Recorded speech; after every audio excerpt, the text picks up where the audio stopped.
Hello and welcome to this episode of Focus On. Today we turn our attention to Africa's fiscal future. Across the continent, the challenge is no longer about drafting strong policies, but turning these policies into action that delivers real impact. In October 2025, the Africa Capacity Building Foundation, in partnership with the African Union and Ethiopia's Ministry of Finance, will convene the 11th Africa Think Tank Summit in Addis Ababa. Themed From Taxation to Action, Bridging Policy and Implementation in Public Financial Management in Africa, the summit brings together policymakers, think tanks, and development partners to tackle how Africa can strengthen fiscal sovereignty, reduce reliance on aid, and ensure accountable governance. Joining me now is the Executive Secretary of the Africa Capacity Building Foundation, Mr. Mamadou Biteye, a leader who has over 3 decades of experience shaping capacity development and driving reforms in Africa. In 2025, the Africa Think Tank Summit focuses on from taxation to action, bridging policy and implementation in public financial management from an ACBF viewpoint. Why is closing this policy implementation gap so critical for Africa's fiscal future? From ACBF's perspective and our practice, the gap is where Africa leaks value. Governments often adopt sound public finance management and tax policies, yet the capacities or institutional capacity is not always strong. And planning, costing, procurement, cash management, monitoring and evaluation, and last mile delivery prevents those policies from generating revenues and results, thereby closing the gap.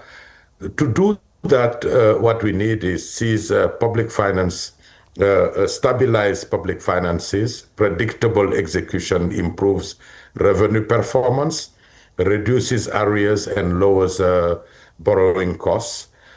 We also need to build credibility and trust.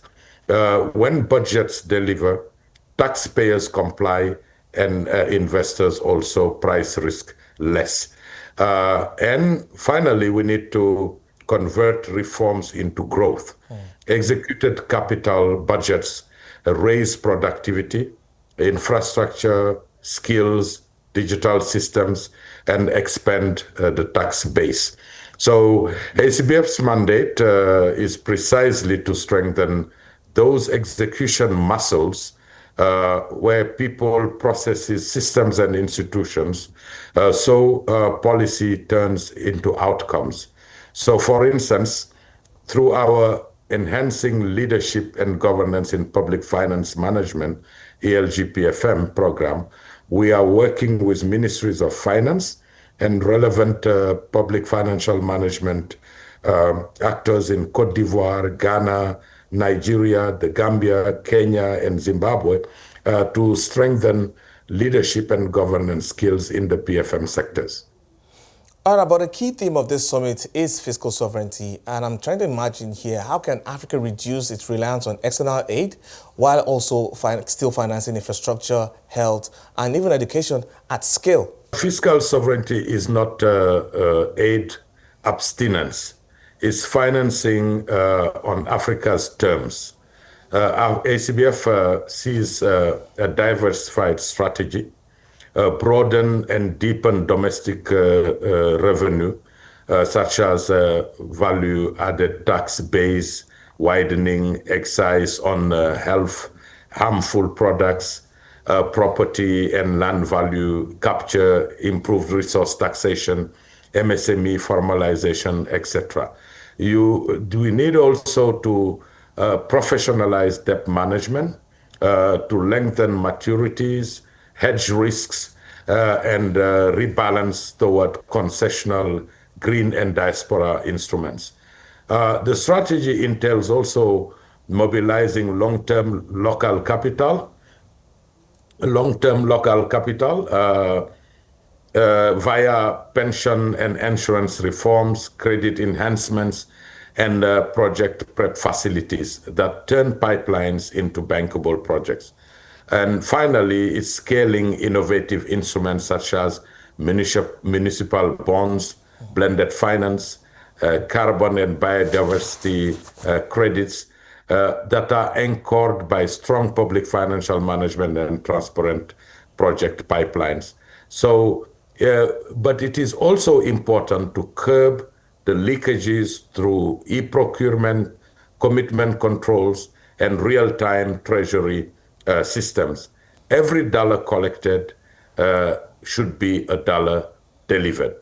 So the LEAPS program, Leadership Excellence in African Public Sector, designed and implemented by ACBF for senior public financial management officials, provides support in that sense by focusing on essential soft skills, including self-awareness, emotional intelligence, ethics, integrity, adaptability, and collaborative problem solving.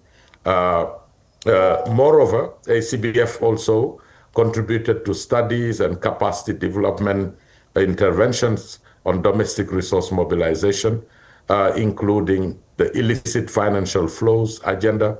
So by equipping policymakers with evidence and negotiation skills, ACBF is contributing to helping countries identify lost revenues and design measures to capture them, thus relying less on external funding. No doubt that will definitely go a long way to improve the state of governments here. But then think tanks are at the heart of this summit. And in your view, what unique role do African think tanks play to ensure fiscal reforms translate into real development outcomes? You know, the African think tanks play a unique role in ensuring fiscal reforms translate into real development outcomes by doing a couple of things. One is providing evidence-based insights that inform policy decisions and highlight best practices. It's equipping policymakers with the knowledge and the skills needed to implement reforms effectively. They also facilitate dialogues among government, civil society, and private sector to foster collaborative approaches to fiscal policy. And they also do assess the impact of those fiscal policies and reforms, ensuring that they align with developmental agendas. So ACBF long-term support to think tanks, such as CAPEC, ESRF, and others that we can list, have really contributed to strengthening that evidence-based policy making, evidence-based program design, development and implementation, but also tracking and measuring the impacts of those. Yeah, but many African countries are still struggling with low tax to GDP ratios. But what practical strategies or reforms can help governments mobilize more domestic resources without overburdening its citizens? Mm-hmm. Yeah, you know, to mobilize more domestic resources without overburdening citizens, government can do several things. One is tax policy reforms, which entails implementing progressive tax systems that ensure higher contributions from wealthier individuals and corporations. They can reduce tax evasion by strengthening enforcement mechanisms and promoting transparency in tax administration. They can also promote financial inclusion by expanding access to banking and financial services, which can increase tax compliance and broaden the tax base. They can also leverage technology by utilizing digital technology and other technologies to simplify tax collection and improve efficiency in revenue management. One of ACBF responses to Africa's fiscal challenges is the Ubora Academy, which launched in 2024, a professionalized a program that aims to professionalize public sector cadres across the continent. So through Ubora Academy, ACBF is delivering specialized training to tax officials, customs officers, and fiscal policy analysts on how to mobilize more domestic resources without simply raising tax rates. But I see that one key highlight of this year's program is the launch of the book on African think tanks. And how does this publication contribute to strengthening Africa's policy and knowledge ecosystem? You know, the launch of the book on African think tank is a significant contribution to strengthening Africa's policy and knowledge ecosystem by documenting best practices, showcasing successful initiatives and reforms that can be modeled by other countries, by also fostering collaboration, encouraging networking and partnership among think tanks, policymakers, and stakeholders, enhancing visibility by raising awareness of the critical role that the think tanks play in shaping public policy and development. And finally, by providing a knowledge repository serving as a resource for policymakers. I can't wait to get my hands on the book to see what it offers then. But thank you so much.